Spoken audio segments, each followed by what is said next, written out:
पत्रकार साथियों, एक लंबे अंतराल के बाद हम लोग फिर प्रत्यक्ष रूप से संवाद स्थापित कर सकते हैं।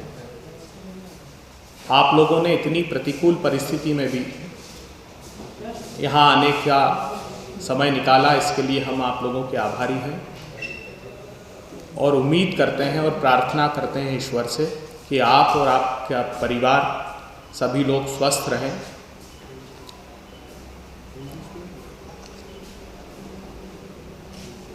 कहीं दौलत की बाहों में बहू बेटी गरीबों की, कहीं ताकत के पंजों में कलाई बदनसीबों की।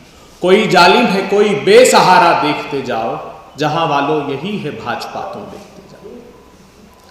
भारतीय जनता पार्टी की सरकार और अपराध एक दूसरे के पर्याय हैं।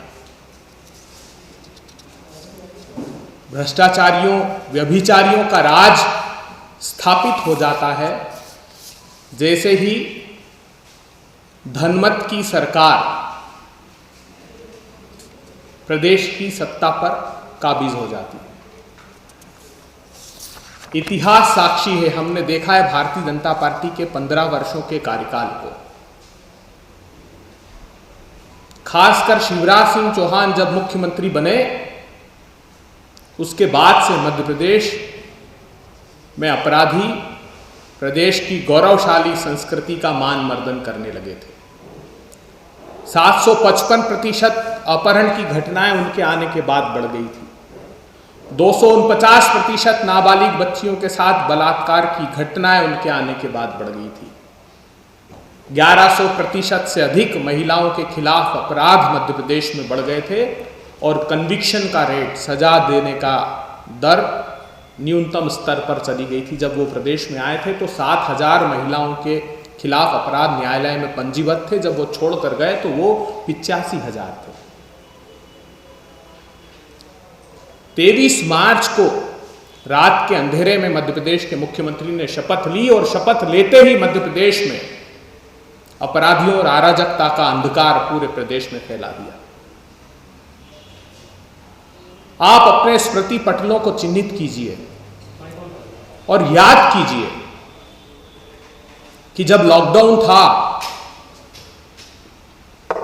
तब गली गली पर, चौराहे चौराहे पर प्रताड़ित किया जा रहा था, बर्बरता से पिटाई की जा रही थी। याद कीजिए जबलपुर में अगर किसान घर से अपने पारिवारिक कारणों से निकलता है तो पीट पीट कर उसकी हत्या कर दी जाती है। महेश्वर तहसील में एक आदिवासी भाई को पीट पीट कर इसलिए मार डाला जाता है क्योंकि उसके घर में राशन नहीं था, वो अपने बच्चों के लिए राशन लेने जा रहा था। छतरपुर में एक मजदूर के सिर पर लॉकडाउन तोड़ने का अपराध मध्य प्रदेश की मामा सरकार लिख देती है। इसका आशय यह है कि समूचे मध्य प्रदेश को तो लॉकडाउन में बंद कर दिया गया, तो फिर छूट किसको थी? तो छूट थी मध्य प्रदेश में अपराधियों को। खुली छूट शिवराज सरकार ने देकर रखी थी। हमने देखा था किस प्रकार दमोह में एक 6 वर्ष की मासूम बालिका के साथ दुष्कृत्य करने के बाद उसकी आंखें निकाल दी। बैतूल में एक बिटिया को 7 दरिंदों ने पकड़ा, उसके भाई को कुएं में फेंक दिया और 4 घंटे तक अपनी हवस का शिकार बनाते रहे। भोपाल में बैंक अधिकारी के साथ व्यभिचार दुराचार किया गया। आज आप जानकर हतप्रभ रह जाएंगे कि लॉकडाउन में जो डेटा आए हैं अप्रैल माह के, उसमें 26,515 आईपीसी के क्राइम पूरे मध्य प्रदेश में हुए हैं। इससे बड़े आश्चर्य की बात यह है कि यही अपराध मार्च के महीने में जब लॉकडाउन नहीं था या जनवरी फरवरी के माह में, वो रहते हैं 20,000 के आसपास, 20,870। और अप्रैल माह में जब हमको ये लगता है कि पूरा प्रदेश बंद है, पुलिस सारी जगह मुस्तैदी से अपना काम कर रही है, लेकिन मामा सरकार ने अपराधियों को खुली छूट दे रखी। और ये होता इसलिए है कि जब मंत्री लोग फरार अपराधियों को मिठाई खिलाते दिखते हैं और पुलिस कहती कि हमें अपराधी नहीं मिल रहा है।